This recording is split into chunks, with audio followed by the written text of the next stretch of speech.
Kami persilakan yang pertama narasumber kita dari Dinas Koperasi dan UKM Provinsi Jawa Timur kepada Bapak Kepala Bidang Kelembagaan dan Pengawasan Bapak Cepi Syukur Laksana SHMM. Kami persilakan. Bismillahirrahmanirrahim.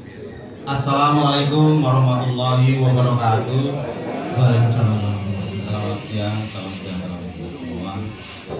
Yang terhormat Bapak Kepala Dinas Koperasi dan Usaha Mikro Kabupaten Tulungagung, juga yang saya banggakan, yang kami hormati Ketua Dikopinwil Jawa Timur, dalam hal ini Pak Sekretaris Pak Nugroho, yang kami hormati Pak Ketua Dikopinda Kabupaten Tulungagung Pak Yatim, dan seluruh jajaran baik pengurus, pengawas maupun anggota dan seluruh pegiat koperasi yang ada di Kabupaten Tulungagung. Terima kasih atas undangannya terkait dengan hari ini, yaitu kegiatan rangkaian dalam rangka Hari Koperasi yang ke-75 Kabupaten Tulungagung menyelenggarakan Salesian. Alhamdulillah kami diundang dalam kegiatan hari ini, tetapi kalau dilihat waktunya ini cepat banget, padahal paparan saya itu ada 40 slide sudah saya siapkan itu 40 slide. Coba dilihat Mas, ambil slide yang terkait dengan apa, harus melakukan apa koperasi yang seperti itu. Ya ini 40 set di 12 menit. Akhirnya saya bingung mana yang harus saya dulukan ini. Aduh, tapi ya tidak apa-apa. Di dalam melaksanakan kegiatan berkoperasi memang pertama saya data koperasi dulu. Saya sambil ke bawah boleh Pak ya, supaya lebih ini. Saya bawa sampaikan di sini terkait dengan data jumlah koperasi se-Indonesia itu ada 127.846 unit koperasi. Jadi luar biasa jumlah koperasi yang ada di Indonesia ini, jauh lebih besar daripada data koperasi yang ada di dunia. Jadi koperasi yang ada di dunia, kalau melihat jumlahnya koperasi di Indonesia ini, wah takjub sekali. Tapi koperasi itu adalah yang dilihat adalah kualitas. Sedangkan dari 300 koperasi besar yang ada di Indonesia, di dunia, itu baru 2 yang masuk Indonesia itu. Pertama adalah koperasi KWSG Semen Gresik, yang kedua adalah koperasi Tisel yang baru masuk ke 300 koperasi besar ini. Nah ini sampai saat ini di tahun terakhir 3 tahun COVID ini belum ada yang masuk lagi, yang masuk pada urutan koperasi besar di dunia ya, seperti itu. Sedangkan jumlah koperasi di Jawa Timur itu ada 22.970. Ini koperasi aktif ya. Koperasi aktif di Jawa Timur itu tersebar di 38 kabupaten kota, ada 22.970. Sedangkan di Tulungagung koperasi aktifnya itu ada 708. Betul ya Pak?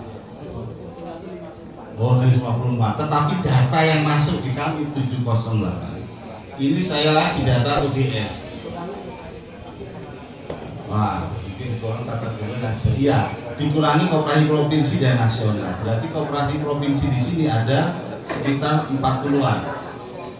Sisanya adalah koperasi nasional, ada 8-an yang ada di Tulungagung ini. Ya, ini koperasi aktif ya semua ini yang saya sampaikan. Sedangkan yang melaksanakan RAT di nasional 37%, sedangkan Jawa Timur itu yang binaan kami ada 52%, sedangkan yang ada di Tulungagung yang melaksanakan RAT itu ada 53%, yaitu sejumlah 375. Ini mungkin data ini masih belum ada yang melaporkan karena hasil daripada COVID-19 kemarin datanya itu masih belum dapat. dilaporkan oleh para koperasi. Nah, jadi kalau Bapak Ibu sudah melaksanakan rapat anggota tahunan, itu segera dilaporkan ke dinas supaya data itu kami update setiap hari kalau memang ada laporan yang masuk, supaya tercatat bahwa koperasi Bapak Ibu adalah koperasi yang aktif di dalam melaksanakan kegiatan berusaha. Nah, ini sektor usaha yang paling besar memang di dalam jenis daripada koperasi produsen, konsumen, koperasi jasa, koperasi pemasaran, itu yang paling banyak itu pada sektor keuangan. Sektor keuangan itu ada 68,46% dari jumlah sektor real. Jadi luar biasa, hampir lebih daripada 50% itu semua menangani kegiatan sektor keuangan, baik itu koperasi simpan pinjam maupun unit usaha simpan pinjam. Ya.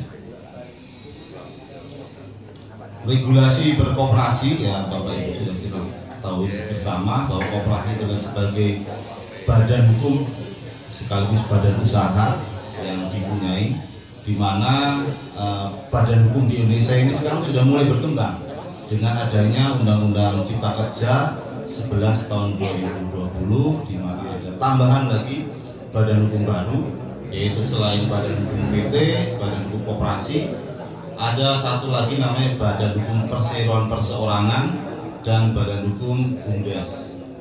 Ditambah lagi ada lagi badan hukum yang nirlaba sifatnya, yaitu yayasan dan ormas.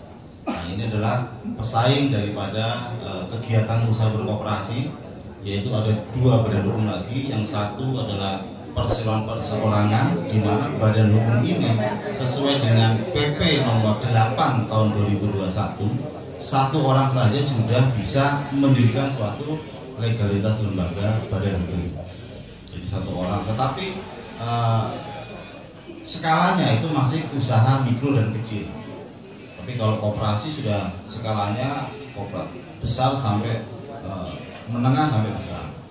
Sedangkan BUMDes juga sudah ada sebagai badan hukum juga melalui Musdes, terus diperdeskan, setelah itu didaftarkan kepada Kumham sebagai badan hukum.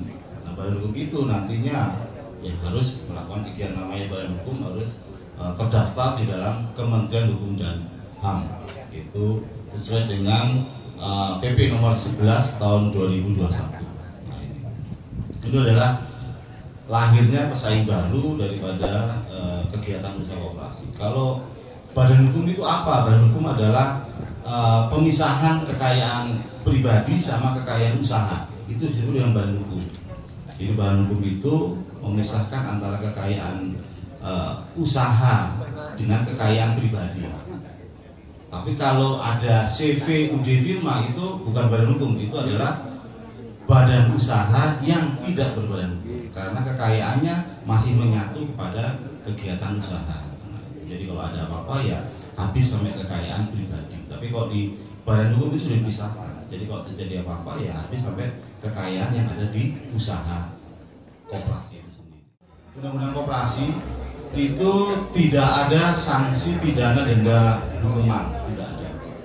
Tetapi bila mana menjalankan kegiatan usaha koperasi, kita tidak boleh melanggar dengan undang-undang lainnya.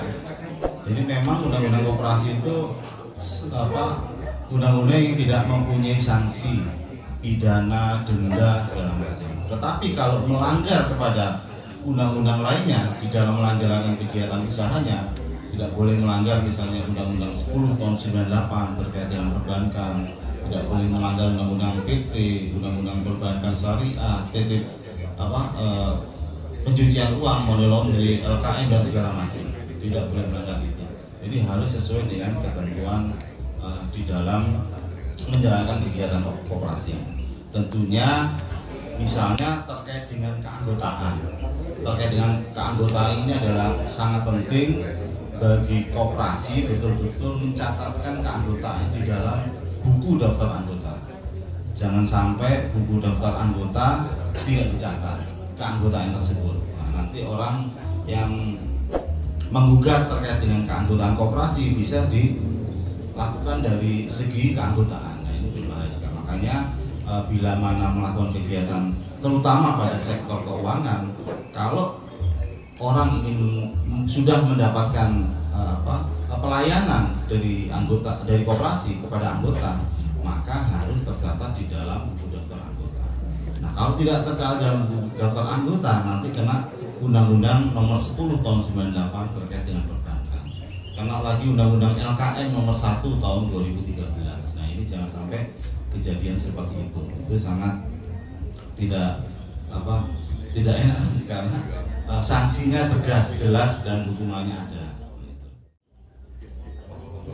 Permenkop Nomor 9 terkait dengan kegiatan usaha simpan pinjam di dalam koperasi itu adalah koperasi itu hanya melayani 3. Satu itu adalah anggota, kedua calon anggota, yang ketiga adalah anggota dan calon anggota koperasi lain. Anggota dan calon anggota koperasi lain ini adalah kerjasama antar koperasi. Itu nafas daripada prinsip-prinsip perkoperasian adanya kerjasama. Selanjutnya PP Nomor 33 Tahun 98 terkait dengan modal penyertaan.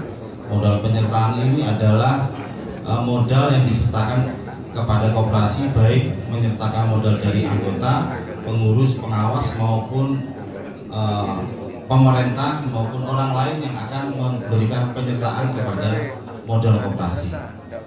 Jadi penyertaan modal koperasi ini diberikan kepada anggota itu terkait dengan salah satu kegiatan usaha. Jadi tidak bisa menyertakan modal itu kepada semua kegiatan usaha, tidak bisa. Harus salah satu. Misalnya koperasi produsen lah yang mempunyai jumlah kegiatan usaha yang banyak, dia menyertakan modal hanya kepala salah satu kegiatan unit usaha mana yang akan disertakan. Itulah yang penyertaan modal. Dan penyertaan modal ini adalah mempunyai sifat saling mengawasi dan saling memikul kerugian bila mana koperasi itu rugi. Nah itu. Jadi beda antara modal penyertaan dengan pinjaman. Kalau pinjaman, ya akadnya itu adalah pinjaman, ya mau rugi atau tidak tetap harus mengembalikan. Itulah pinjaman. Tapi kalau penyertaan, yaitu harus saling mengawasi, saling memikul kerugian, dan saling mendapatkan keuntungan. Itu karena sifatnya seperti itu. Sesuai dengan PP 33 diturunkan lagi ke dalam Permenkop Nomor 11 Tahun 2015.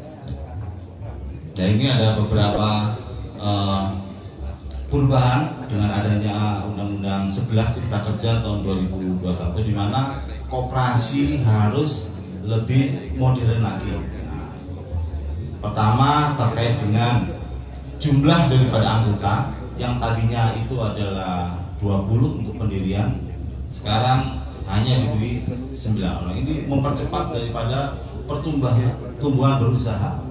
Nah, ini maksudnya seperti itu. Tapi sesuai dengan jati diri koperasi, bahwa koperasi itu adalah berbasis keanggotaan, itu harus berjalan seperti itu. Tidak bisa dimiliki hanya 9 orang saja. Ya. Selanjutnya adalah rapat anggota bisa dilakukan secara daring dan luring. Itu juga sudah masuk di dalam anggaran dasar dan peraturan khusus yang mengatur terkait dengan rapat anggota melalui daring dan luring. Kalau melalui daring, kalau melalui luring itu biasa, ya rapat anggota seperti ini, misalnya juga secara pertemuan langsung. Kalau luring, kalau daring yang melalui monitor atau melalui Zoom meeting, seperti itu. Selanjutnya laporan elektronik. Nah, ini dari Dinas Koperasi Provinsi akan membuat kegiatan terkait dengan laporan secara elektronik. Ini akan kami buatkan aplikasinya, sedang dalam proses, ini yang akan kami lakukan. Selanjutnya adalah usaha di dalam berjalan prinsip syariah. Nah, prinsip syariah masuk dulu Undang-Undang 25 memang tidak ada prinsip syariah. Yang ada hanya masuk melalui Permenkop, Peraturan Menteri Koperasi Nomor 11 Tahun 2017. Tetapi dengan adanya Undang-Undang Cipta Kerja baru, Undang-Undang Cipta Kerja yang baru ini, maka undang-undang terkait dengan aturan regulasi prinsip syariah dimasukkan. Karena kalau koperasi membuat undang-undang syariah sendiri, koperasi syariah itu susah sekali. Kalau membuat undang-undang yang 25 yang akan dibangun saja masih susah, apalagi membuat undang-undang koperasi syariah. Selanjutnya adalah perlindungan berusaha terkait dengan koperasi, yaitu memberikan kemudahan. Jadi pemerintah memberikan kemudahan, selaku pemerintah memberikan kemudahan kepada anggota tadi untuk mendirikan koperasi, juga untuk perizinan koperasi. Di dalam koperasi yang diatur terkait dengan perizinan, ya perizinan itu hanya izin usaha simpan pinjam. Jadi koperasi itu hanya memberikan dinas koperasi melalui pemerintah, kementerian, provinsi dan kabupaten itu hanya mengatur izin usaha simpan pinjam. Sedangkan koperasi di dalam kelembagaan, jadi yang diatur oleh Kementerian Koperasi melalui pemerintah daerah itu ada satu dari bidang kelembagaan, satu lagi mengatur terkait dengan perizinan usaha simpan pinjam. Itu yang diatur oleh kami. Dan izin usaha simpan pinjam yang diberlakukan di sekarang ini itu mempermudah.